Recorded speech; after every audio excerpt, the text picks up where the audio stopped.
entender el mundo, a pensarlo mejor, a comprenderlo. Y es el caso que nos reúne esta noche. Les vamos a ir pidiendo que apaguen los celulares, como en todos los ámbitos, para que no les moleste el llamado inoportuno. Esto no lo pedimos el otro día en la presentación de un libro, y la verdad es que se alteraba lo que estaban diciendo las personas por culpa de esperar que una persona se pone además de nervioso, lo pasa mal la persona a la que le suena el teléfono. Así que, bueno, muchas gracias, porque veo que todos los movimientos indicaron que estamos de acuerdo en esto. Yo voy a introducir, por varios motivos, a quienes van a presentar realmente el libro. Los varios motivos son una gran admiración por el periodista que centraliza nuestra mirada de esta noche, Juan José Salinas, que para mí fue un descubrimiento tardío, tanto en su calidad periodística recibida directamente como en su calidad humana. Ha recorrido este último tiempo dándonos una mano a todos los periodistas para ayudarnos a pensar y a entender casos como el atentado de la AMIA, el atentado de la Embajada de Israel antes, y ahora todo lo que ha rodeado el caso Nisman. Sobre todo por el caso Nisman, que a cada uno de nosotros interesa sobremanera. Lo entrevisté no solamente al aire, por radio, sino también telefónicamente, encontrándonos en almuerzos, etcétera, para saber un poco más. El único defecto que tiene este formidable libro que estamos presentando es que van a tener la sensación de que este hombre tenía mucho más para contar y se desesperaba por darle un contexto que, al mismo tiempo, manteniéndolo entretenida, que tiene que ser una lectura, le permitiese a quien lo lee tener la certeza de cuántos datos maneja alguien que investiga, y alguien que además tenía una mirada muy certera antes de todas las nuevas miradas que se han producido, porque justamente fue detectando viejos reportajes, viejas apariciones por televisión de hace ya unos cuantos años, en esa búsqueda para conformar un programa que de vez en cuando se realiza, que me encontré con la palabra de Juan José Salinas, que no solamente tenía la certeza periodística que uno en el acto de fe inmediatamente descubre, sino también la valentía, porque en diversos momentos ha tenido que también el periodista tener una cierta valentía para confrontar con argumentos que hacen al famoso sentido común, aquello que se crea como una percepción desde los medios de comunicación, y frente a lo cual muchas veces lo que se tiene es una gran impotencia, porque se sabe mucho más que los que escriben y hablan de ciertos temas. Se está en la casa leyendo el diario o mirando la televisión o escuchando la radio, y uno dice: qué barbaridad, cuántos disparates se están diciendo. Y aquí tenemos, desde la primera hasta la última página, la posibilidad de encontrar a un periodista que ha investigado, que se ha preocupado, que tiene coraje, que tiene valentía para decirlo. Y además está escrito como a mí me gusta, y seguramente muchos de ustedes participan de esa forma literaria que tiene el aval del periodista. Yo soy un devoto, y que uno dice yo creo que cada uno de nosotros, de Hemingway o de Gabriel García Márquez y de tantos que son escritores, grandes literatos, pero que tienen ese ritmo, ese nervio, esa pluma periodística que le da, cuando uno los lee, un encanto mayor todavía. Y eso es lo que van a encontrar esta noche. Así que me da un enorme gusto y me siento un privilegiado de poder estar lateralmente frente a personas que tienen mucho más autoridad todavía, porque estamos en presencia de periodistas, de investigadores, de personas a las cuales la palabra investigación les es la más cara y la más importante.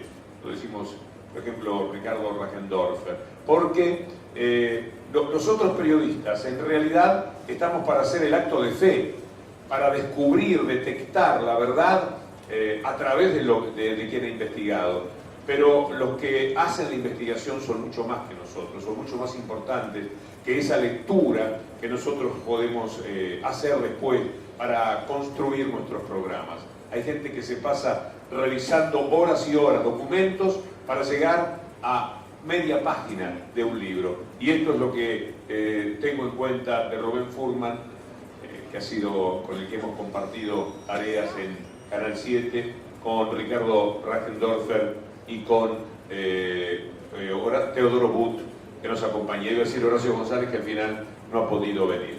Yo supongo que estaremos de acuerdo en que recorramos este camino salteándonos a Juan José y empezamos por acá, si te parece, Rubén, o por allá. Bueno, como no, entonces lo hacemos desde la izquierda.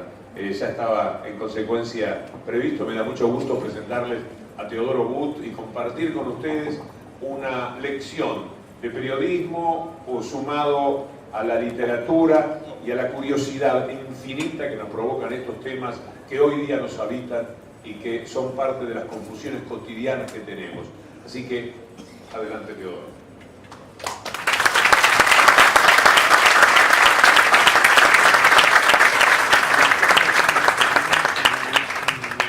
A mí me pidieron que presentara a Salinas, yo no vine a eso, pero este es Salinas. Hecha la presentación, lo que vengo es a confesar mi fracaso como psicólogo social, personal trainer y coach en felicidad de salud. Hay algunos psicólogos que creen que la felicidad consiste en la vida interior, en estar en la interioridad de uno. Esto es absurdo, porque en la interioridad de uno está uno, entonces nunca puede haber felicidad ahí.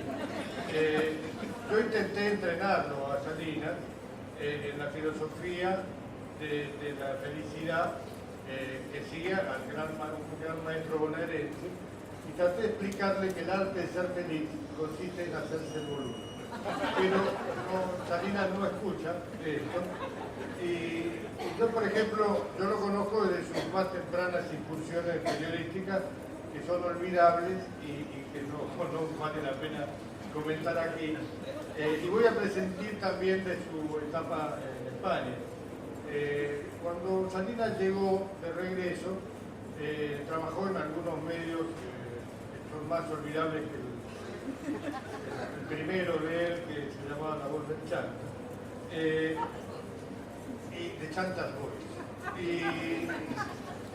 el primer número que yo vi de La Voz del Chanta contaba una exposición de los partidos revolucionarios que se hacían en este mismo predio, probablemente en el Salón Martínez de Oz,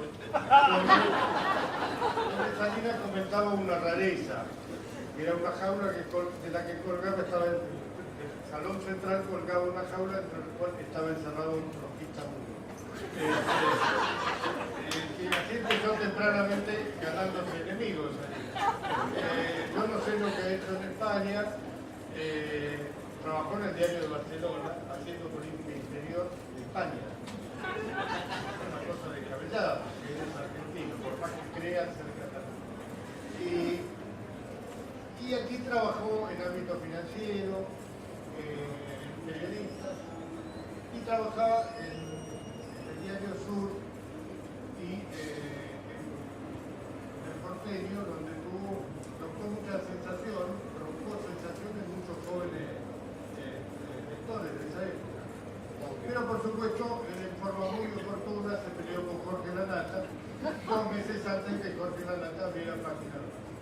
Y no conforme con esto, en lugar de ir a veranear a Mar del Plata, como hacía Carlos Vélez en ese momento, un 23 de enero de 1989 no tuvo la mejor idea que concurrir a la tabla donde había un tiroteo. Y no fue solo, fue con otro responsable, que no voy a nombrar aquí, pero fue unido de la credencial de Diario de Barcelona, con lo cual salvó la vida. Pero se le aprovechó la oportunidad para llamar por teléfono a la Nata y explicarle que estaba ocurriendo algo grave ahí, algo raro, que no era lo que se decía, que entre los atacantes no eran capacitadas, sino que había mujeres. Y la Nata, ¿no se escucha? Y la Nata le contestaba con monosílabos, porque en ese momento la Nata estaba aterrado por que gran parte de la financiación con que empezó Página 12 había provenido de MTA. En ese momento estaba tomando un cuartel o había tomado un cuartel. Esto le sirvió a Salinas para que Página 12, los directivos de Página 12, los editorialistas, estuvieran aterrorizados ante la posibilidad de que Salinas divulgara eso. Con lo cual empezó una campaña difamatoria contra él, bien merecida, y no conforme con esto, él cubrió el juicio y consiguió una víctima y produjo este libro.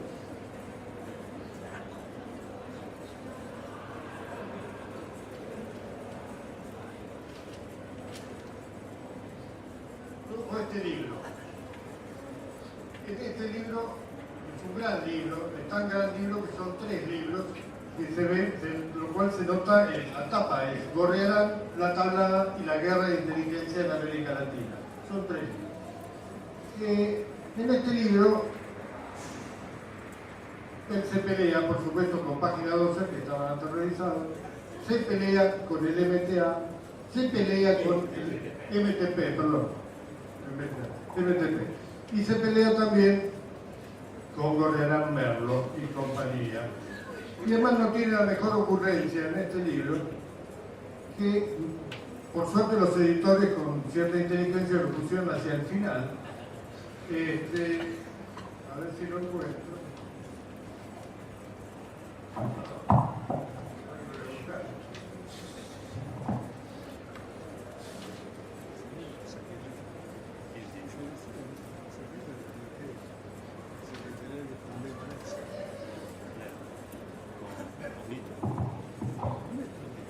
Salinas pone en la página 475 del libro,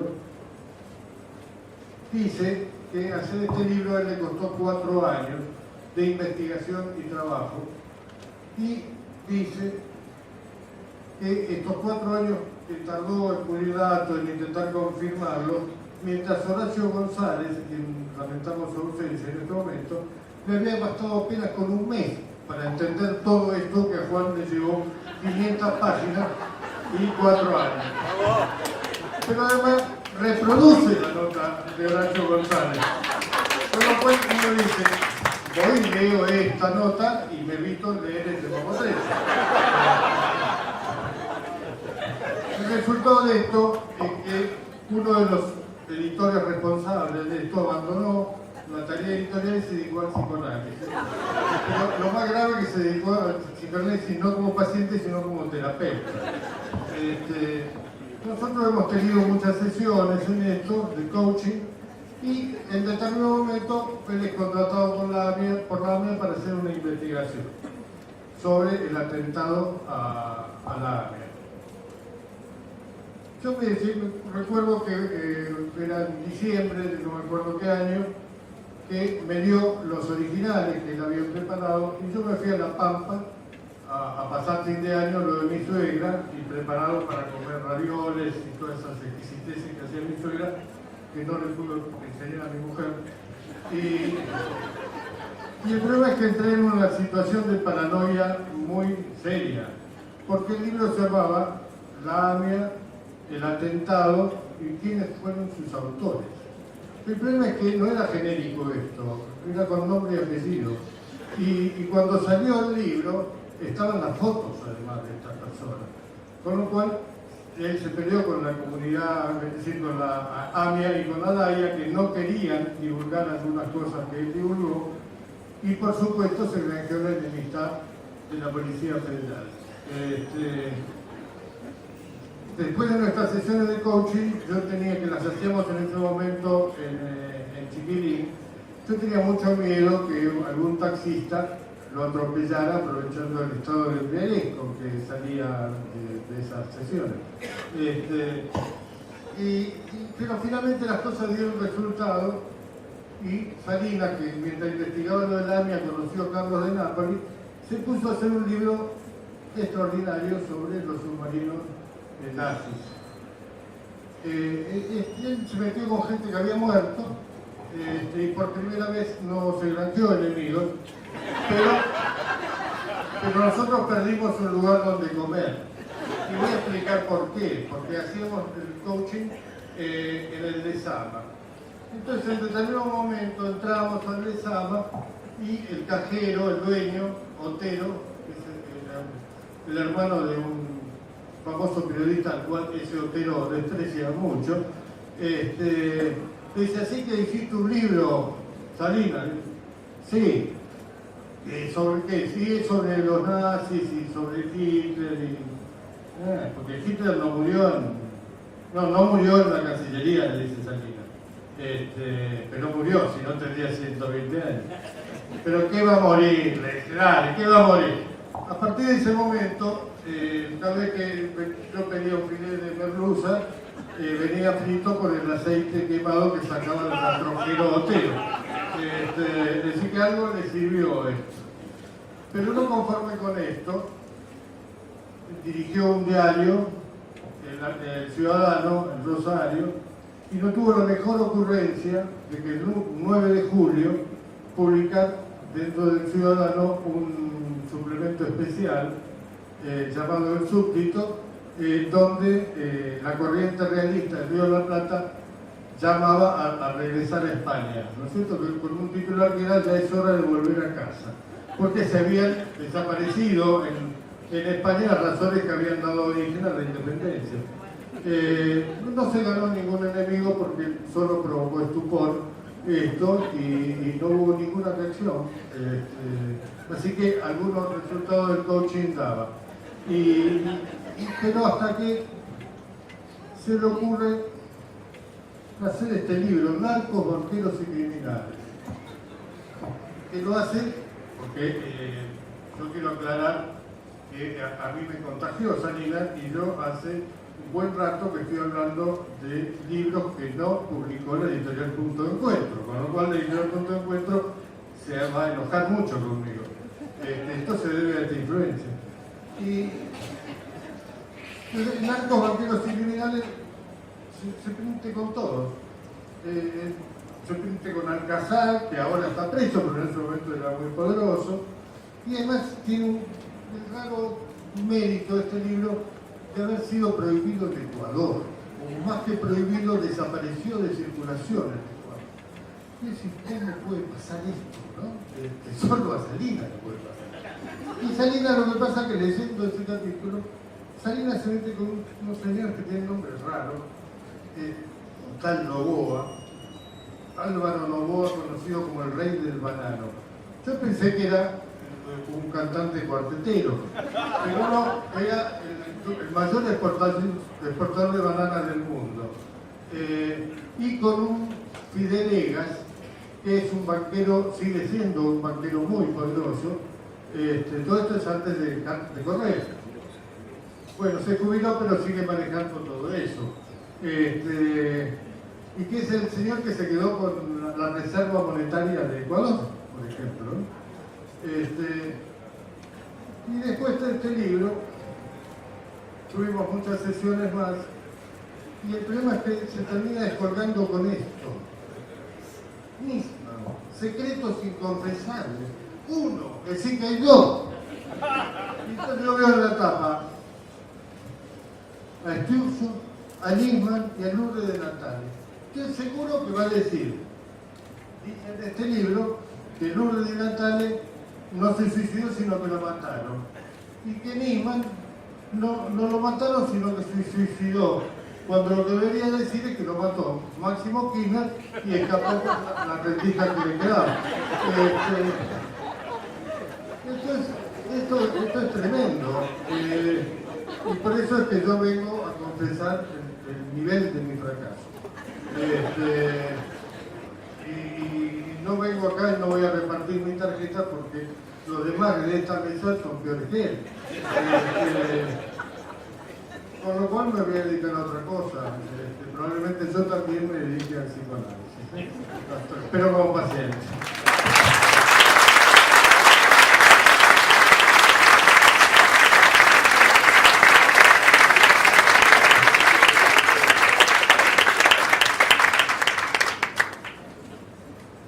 Hola.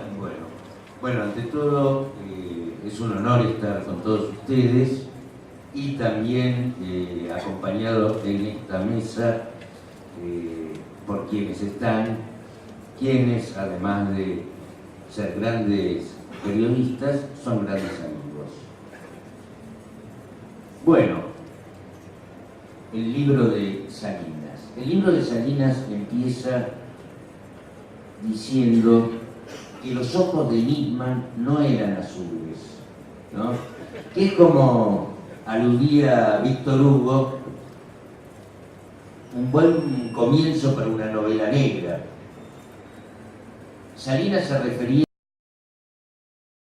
a que los familiares de la AMIA, en el primer día del juicio que se celebró y que terminó de manera súbita con la caída de la acusación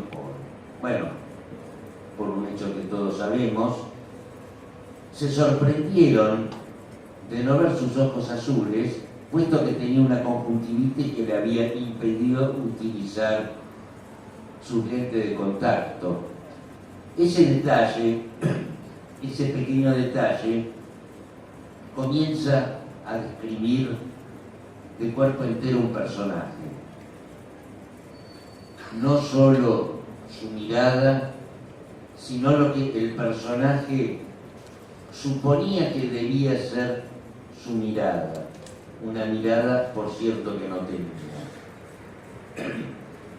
Y de alguna manera esa falsificación, una falsificación absolutamente inocente y menor, claro, digamos, profundizan a ese personaje que ha sido comenzado a describir con esta pequeña anécdota. Un personaje, por cierto, que tenía una personalidad un tanto falsificada y que además falsificaba, ¿no? ¿Qué falsificaba? Billetes, documentos, no, tal vez falsificaba hipótesis. Y en ese sentido, esa falsificación, esas hipótesis, esa mirada que no era, digamos, describen una novela negra de la realidad, porque, digamos, yo siempre me he preguntado si la vida imita al arte, o en este caso a la literatura, o la literatura imita a la vida. Y en este caso, en el caso AMIA, objeto de investigación de Juan desde hace muchísimos años, desde hace más de 2 décadas, y que, digamos, insiste no solo en escribir sobre ello, no solo en investigar sobre ello, sino además insiste en escribir libros sobre ello, es porque ese caso, digamos, se extiende a través de la historia, a través de los tiempos, a través de los años, como una enorme mancha venenosa, porque siempre siguiendo con nuestra comparación entre la realidad y la ficción, insisto en el carácter de novela negra que tiene el atentado a la AMIA y sus derivaciones, y desde luego la muerte de Nisman es una de sus implicancias más tardías y recientes, desde luego, ¿no? Pero la diferencia que hay entre ambos géneros es que, por ejemplo, en las otras novelas policiales, en la novela policial inglesa, digamos, hay simplemente un enigma que debe resolverse. Acá, digamos, tanto en la novela negra como en la vida real, los enigmas no solo no se resuelven, sino que van creando otras situaciones, por lo general aún más calamitosas, aunque en este caso nada pudo haber sido más calamitoso que la muerte de casi 90 personas bajo los escombros de una bomba que nadie puso y que se encubre por todos lados.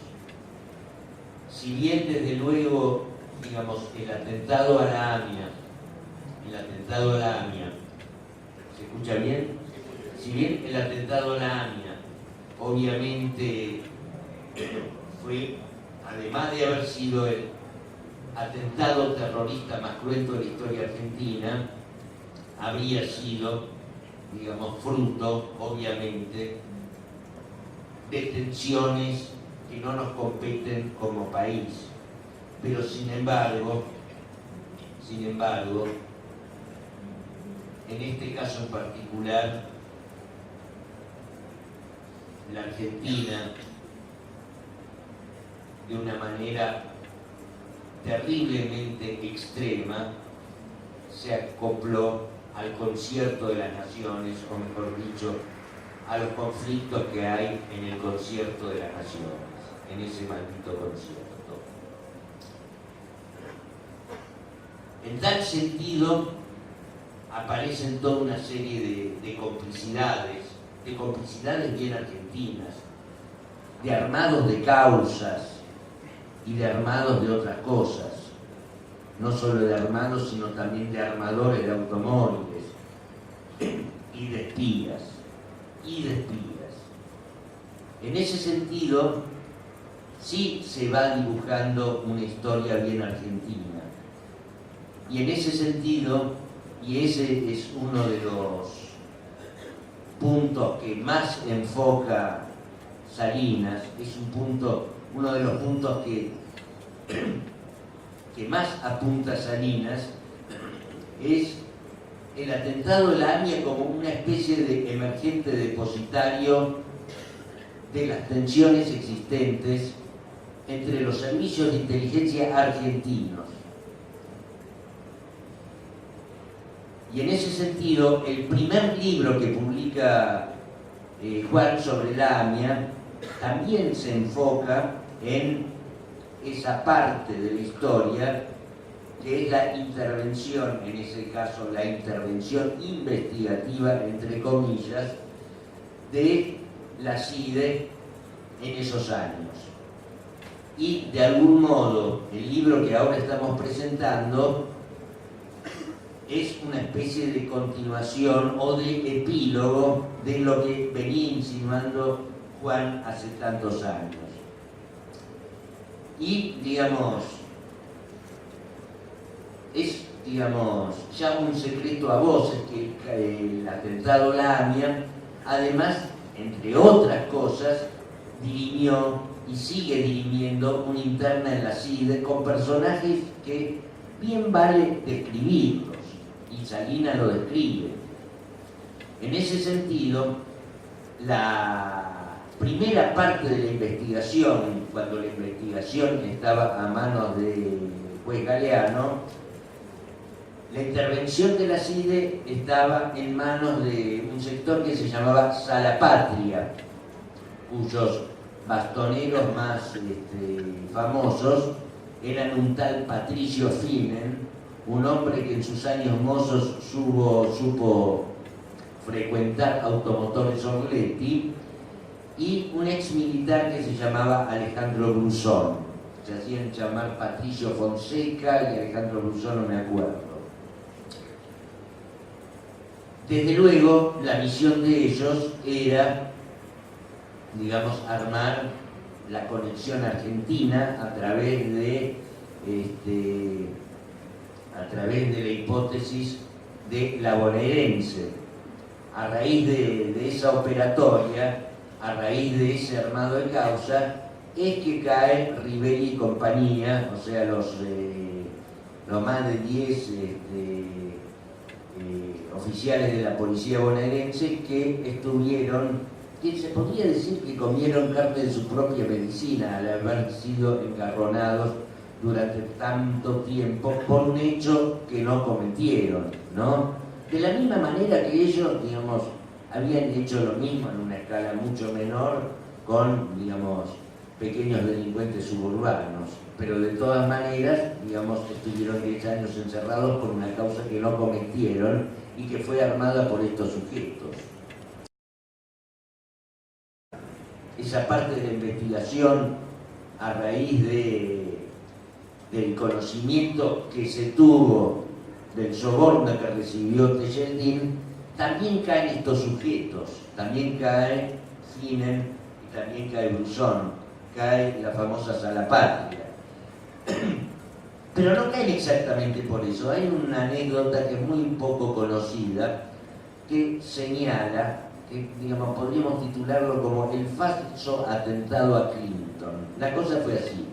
Clinton, después de ser presidente, al culminar su mandato, daba conferencias en algunos países y fue a dar una gira en Brasil, Uruguay y Argentina, ¿no?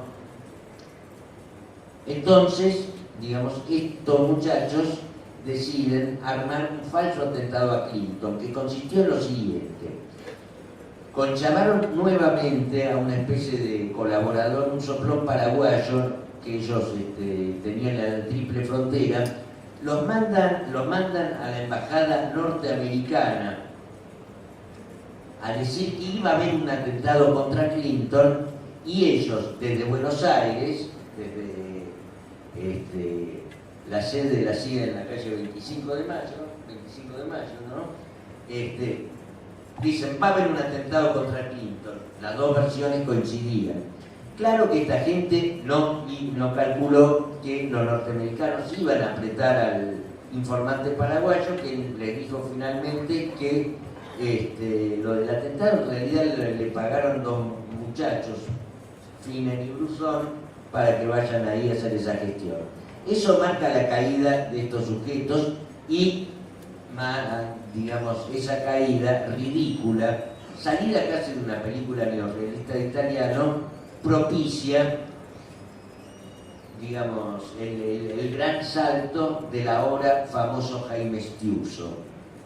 La caída de la hipótesis Galeano, junto con la caída de Galeano y todos los que ahora están sentados en el banquillo de los acusados por encubrimiento, propició el estreno de una nueva impostura en el cual, digamos, el gran bastonero no fue otro que el personaje del libro de Salinas.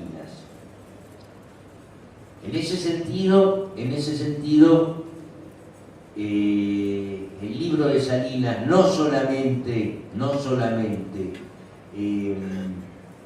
digamos, intenta con un grado de logro bastante grande, por cierto, desmenuzar ese cruce de intereses, ese cruce de mentiras, ese cruce de imposturas, sino que también tiene una perspectiva que la convierte en un retrato de época. Desde luego, de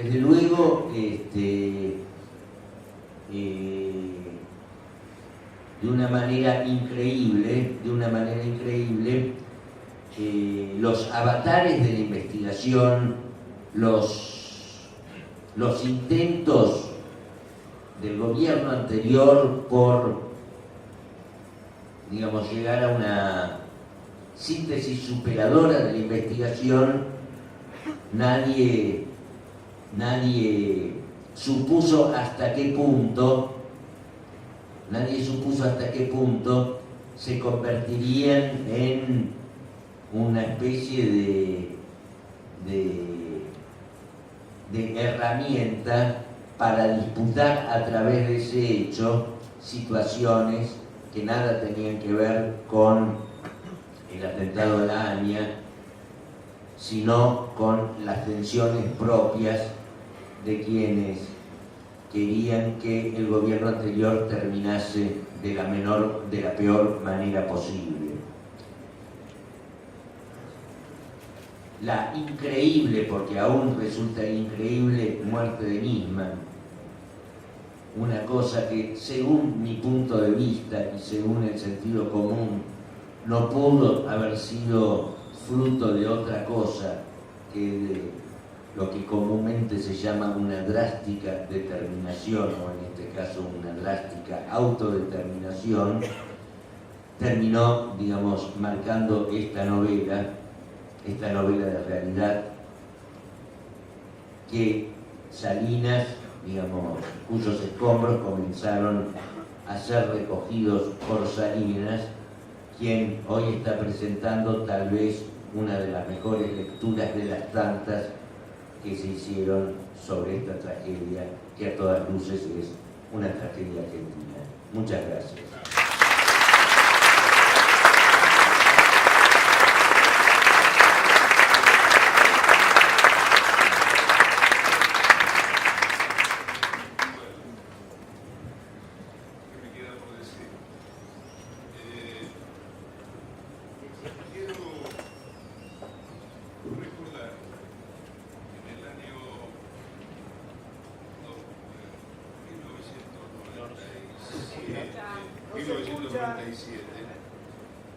Hacíamos una revista policial que había nacido al impulso de otro hecho dramático, el asesinato de José Luis Cabeza. El objetivo de esa revista era básicamente lo político, porque todas las publicaciones tienen algún objetivo político.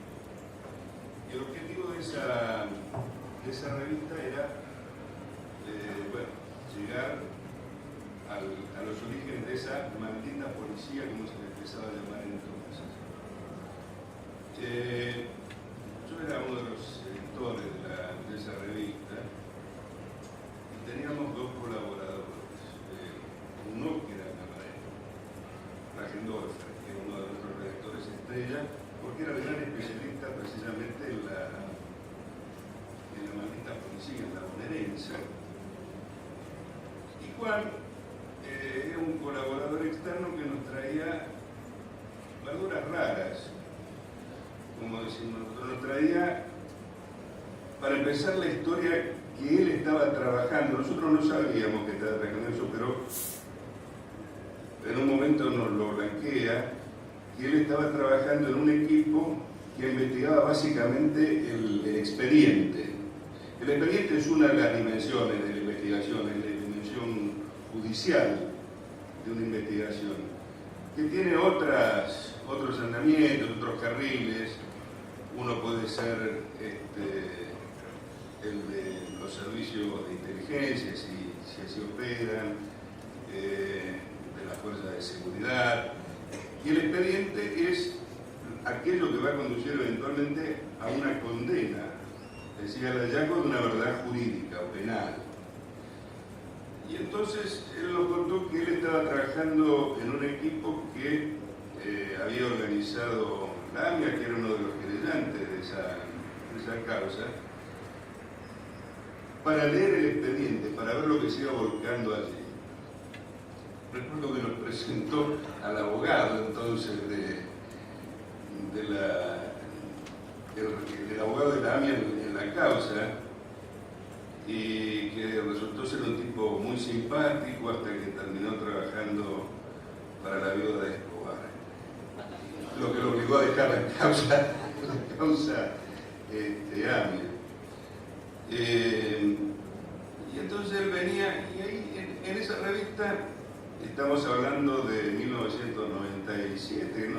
97, mediados del 97, fin del 97, comienzo del 98, comenzaban a enlazarse un conjunto de historias de las cuales todos sabemos, pero que eran raras, a todas luces, pero eran parte de la historia argentina, de la historia que nosotros conocíamos, en la cual había policías horrendos que eran administradores del delito, servicios de inteligencia que inventaban porquerías todo el tiempo. Nisman era un personaje desconocido aún, era un personaje oscuro de esta historia. Creo que no había entrado ni siquiera en la causa, porque él llegó un poquito después a la causa, como un auxiliar experimentado para los dos fiscales que terminaron autodestruidos por cómo manipularon esa investigación.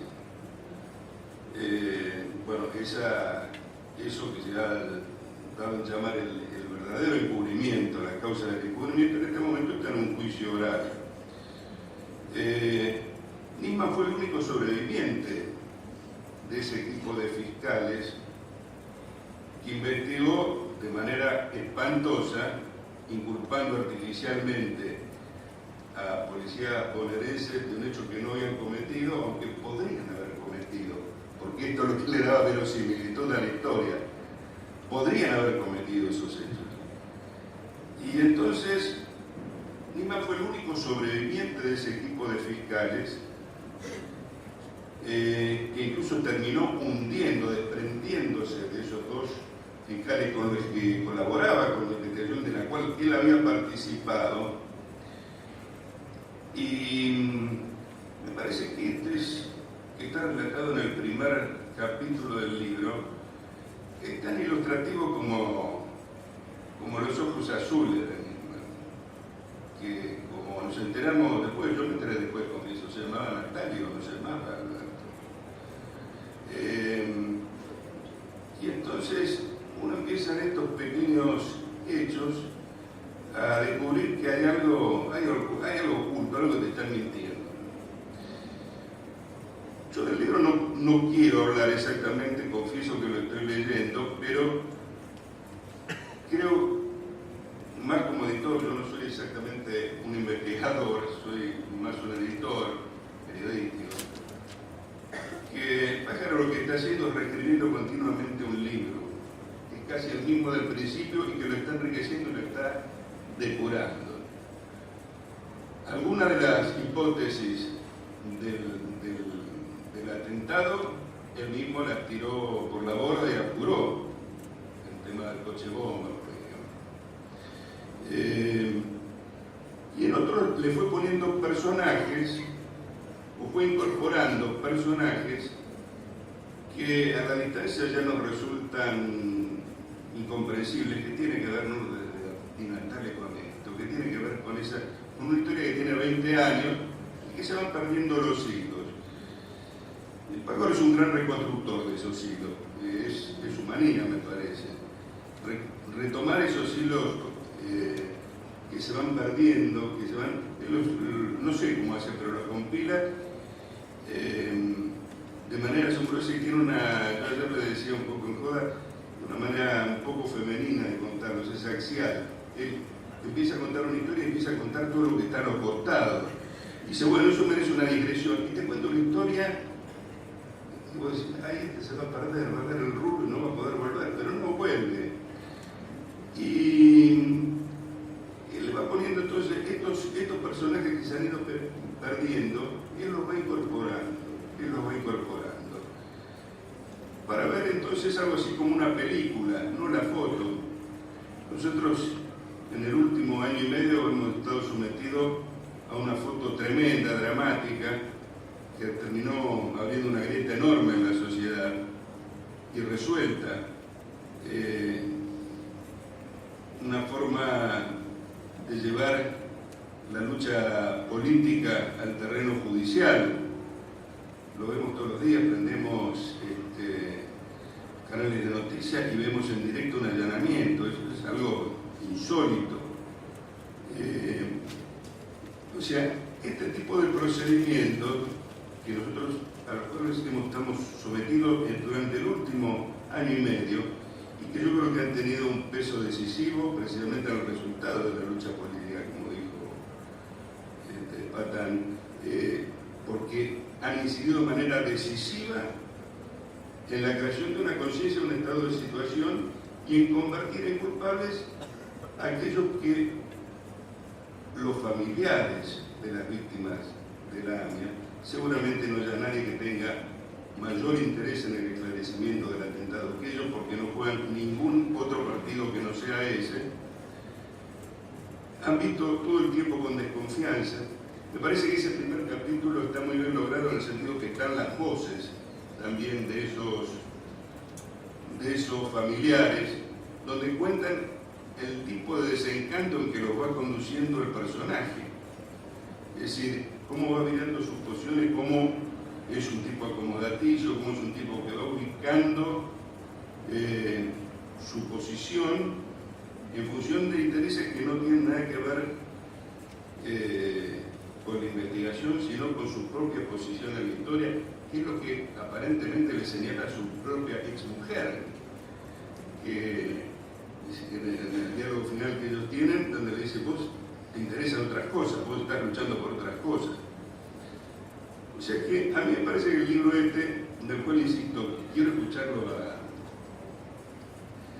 a Pájaro que nos cuente del libro, tiene esa virtud que tiene el libro Claro, tiene una cantidad infinita de historias, y el tipo se las ingenia para ir metiéndolas.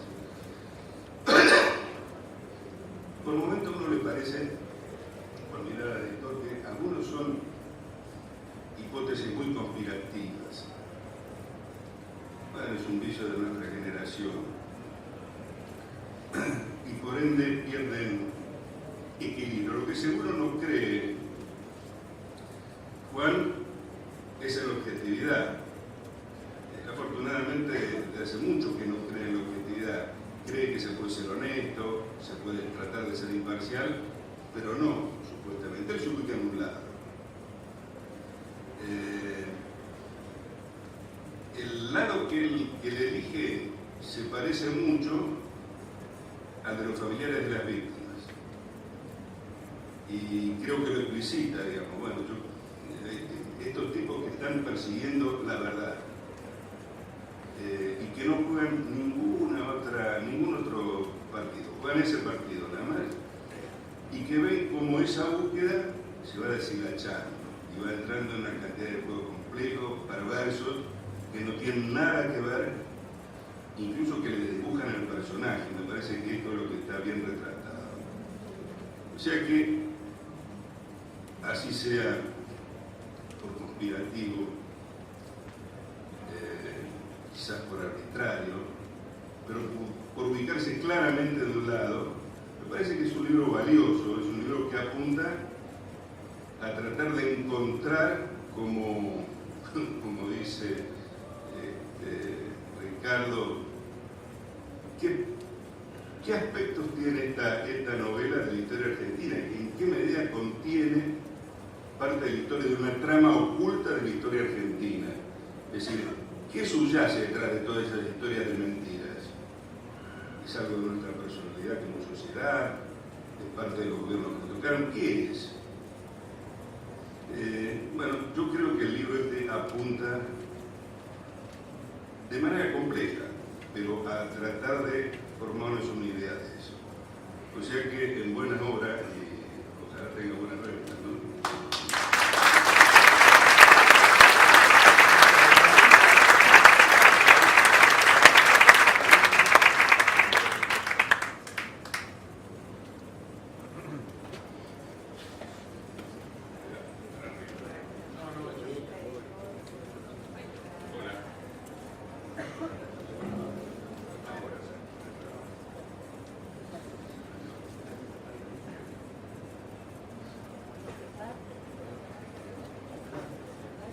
Hola.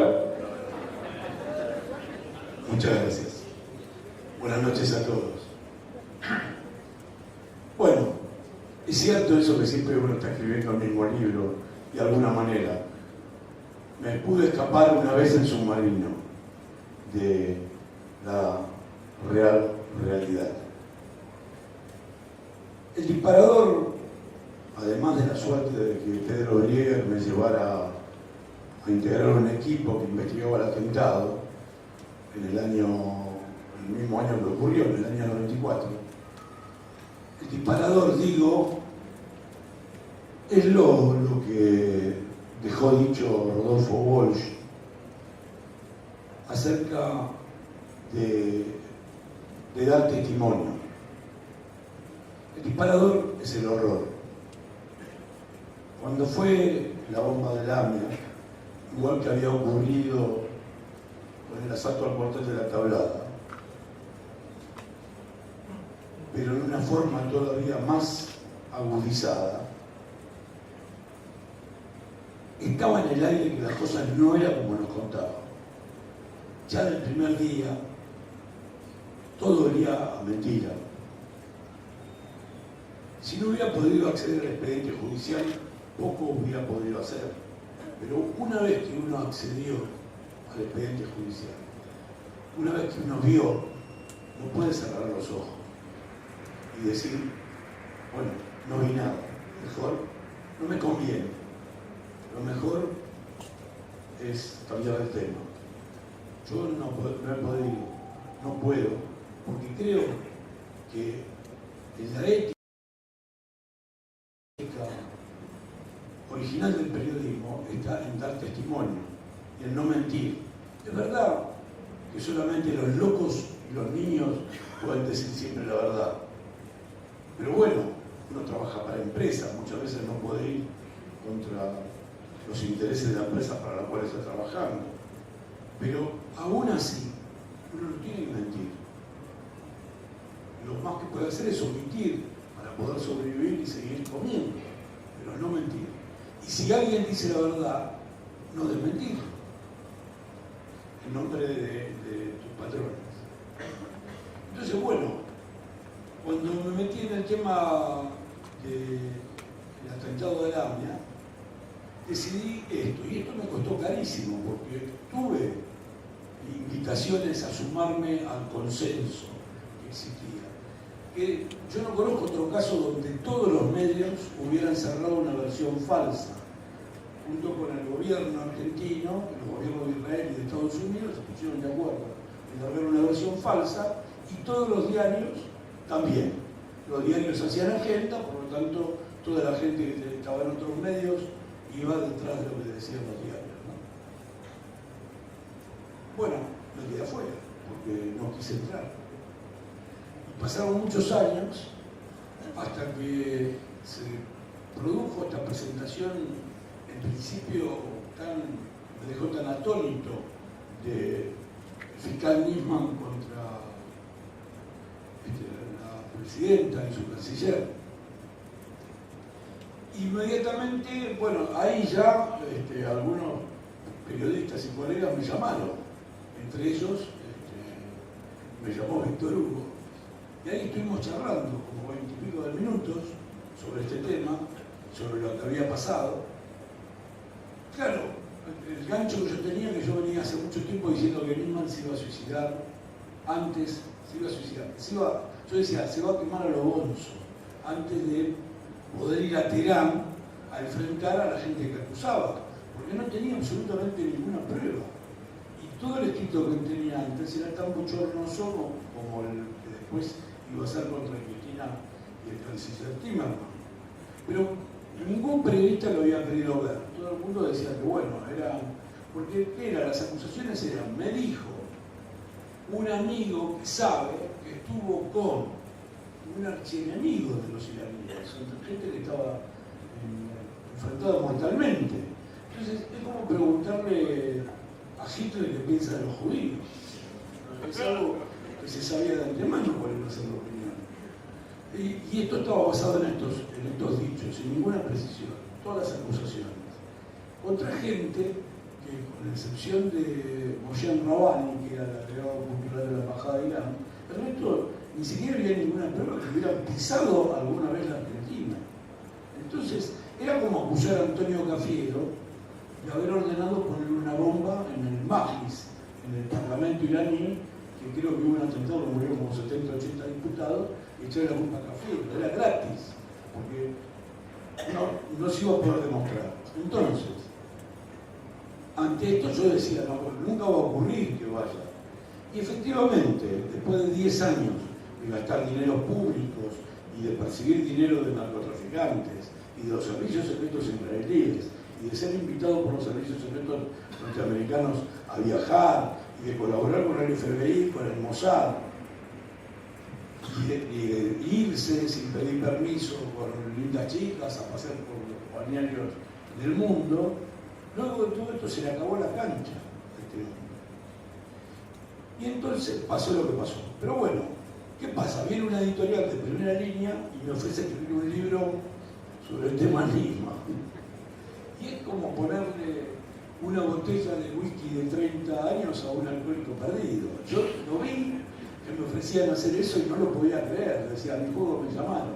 Ahora, ¿qué pasa? Querían un libro rápido, un instant book, para salir a la calle a decir, y yo justo trabajo en todo este tema.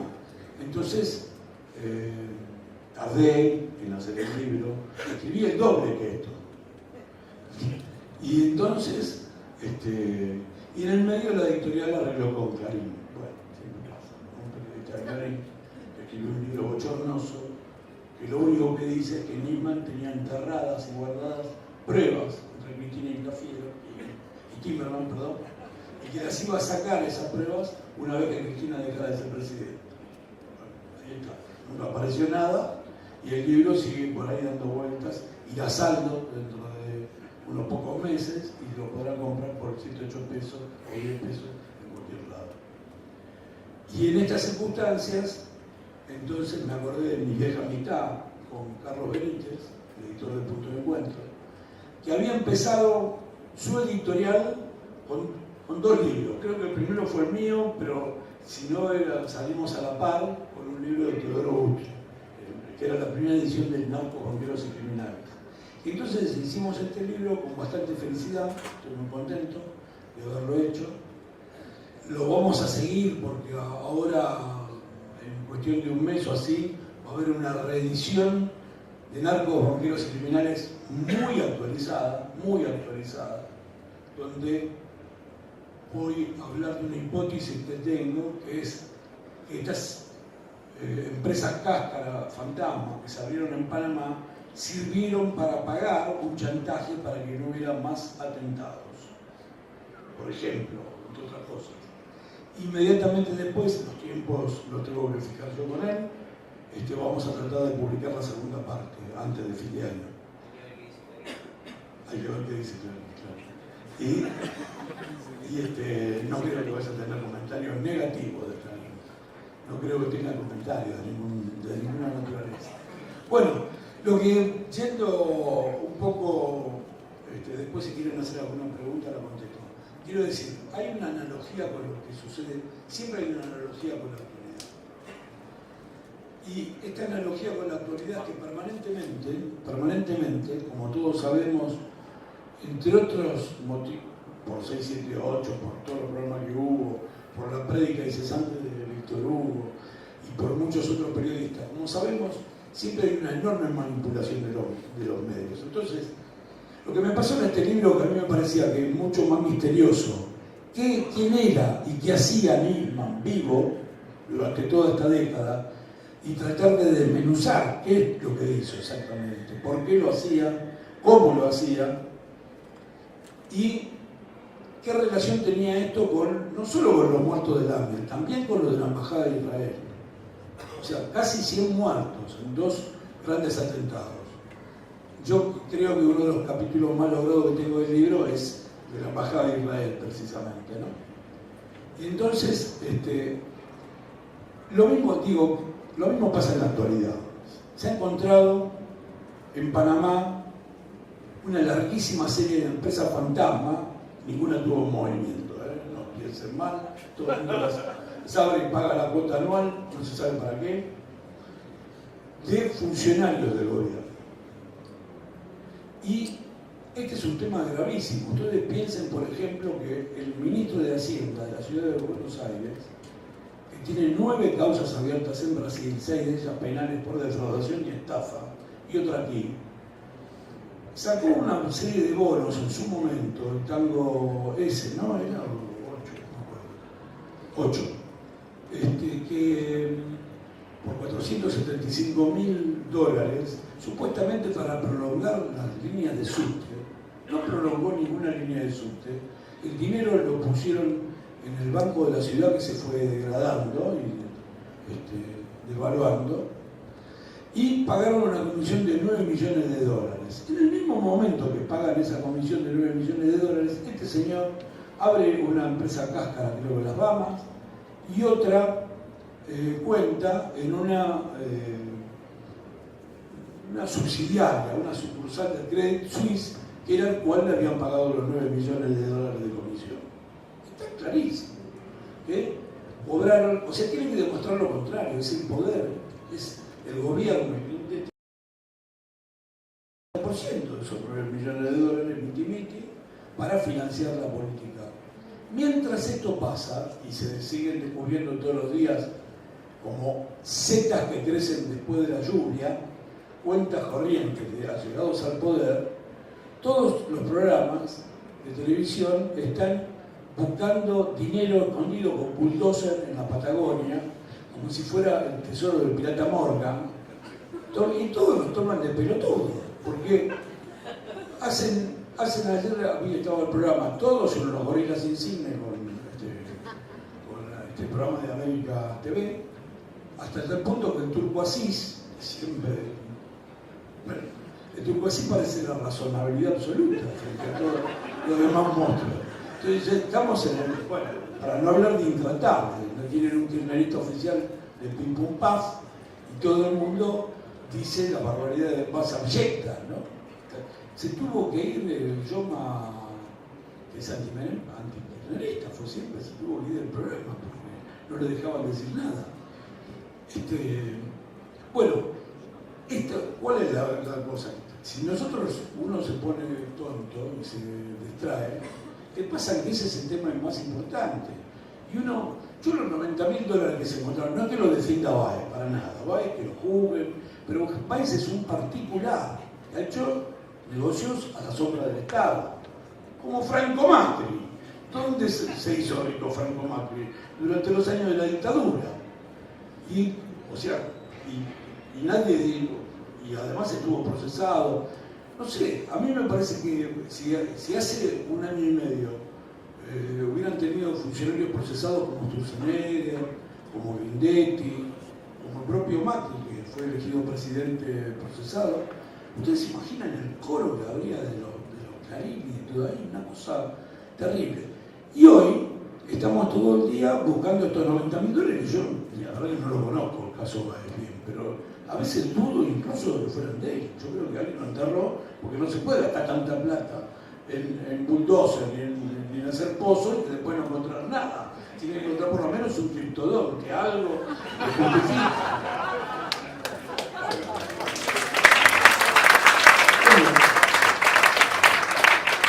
Nada, lo que quiero decir que es un momento de mucha felicidad para mí, porque como pasaron con la unidad de las CTTs y las CTAs y todo esto, hay un momento en el cual es necesario ver las cosas en grande, es necesario no ser sectario, es necesario perdonar algunas, no olvidar, pero sí perdonar algunas cosas en función del bien común.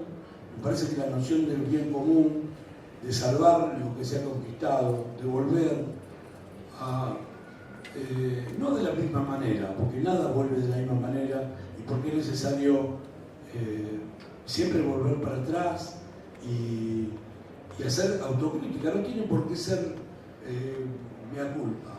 Digo, autocrítica en el sentido de mejorar las cosas que hemos hecho mal para ser más efectivos y para, en función del beneficio del pueblo argentino, que a veces se equivoca, como pasa con otros pueblos del mundo, pero sin cuya razón, sin la razón del pueblo, no se puede hacer ningún cambio valedero y que tenga alguna posibilidad de continuidad, o sea, que no sea efímero. Uno necesita tener el consenso de la gente para hacer cambios que después no se puedan borrar por decreto. Dicho esto, necesitamos que haya investigadores, necesitamos que haya gente que realmente se tome en serio el trabajo de ver qué hay detrás de esa cosa tan plana que es la pantalla de televisión. Bueno, nada más, si alguien quiere hacer alguna pregunta.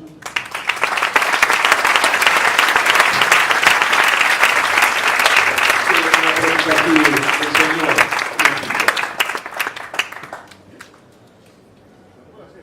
Sí, cómo no, pero háganla que lo escuchen todos. Juan, el libro ese que usted dice que se adelantó, ¿Cortina de Humo?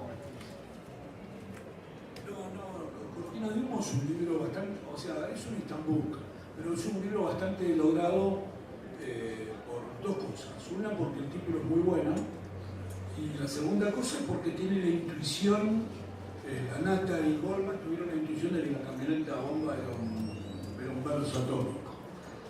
Luego, lo que pasa es que, bueno, la Nata nunca más volvió a hablar del tema porque no le convenía. O sea, hablar de ese tema te sacaba del mercado. ¿Alguno más? ¿Alguna pregunta más? ¿Y quién es entonces? A ver, ¿quién es? ¿Quién es entonces? No, voy a decir una sola cosa, pero no debería decirla porque es parte del misterio. El libro también tiene alguna cosa que Mejor descubrirlo. mejor descubrir. Lo terrible de estos cuartos de siglo que llevo con el tema AMIA es la convicción, la dolorosa, para mí muy doloroso, porque uno siempre está cerca de la condición humana, de cómo es, ¿no? Una digresión de estas que dice Furman, que hago tanto y que es verdad. Ayer recibí un muy buen reportaje mexicano sobre la pedofilia en Acapulco.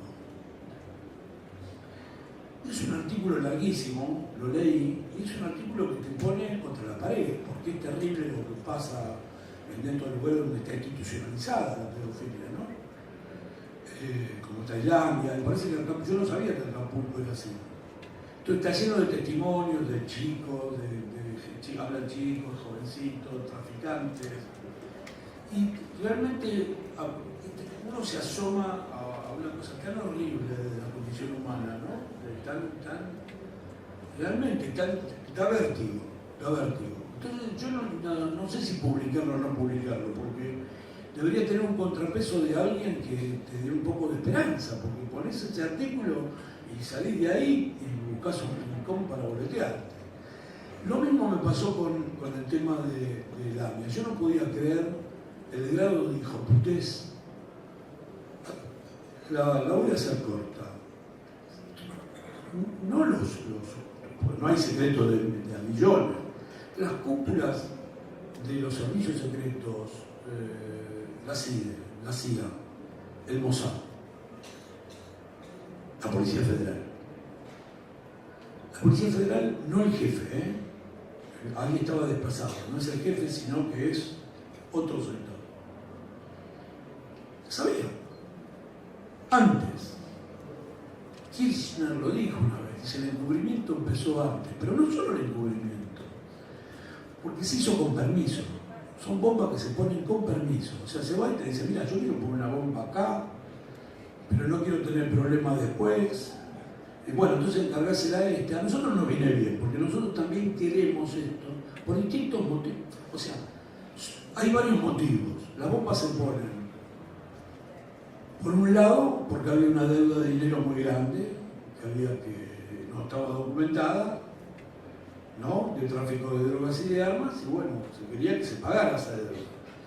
Y por el otro lado, se hace con permiso porque a muchos de los que aparecen como víctimas, y no hablo de los muertos ni de sus familiares, pero los que aparecen institucionalmente como víctimas, les convenía, porque le venía bien para sus fines geopolíticos. Entonces, lo dejaron, no solo lo dejaron hacer, sino que colaboraron con que se hiciera.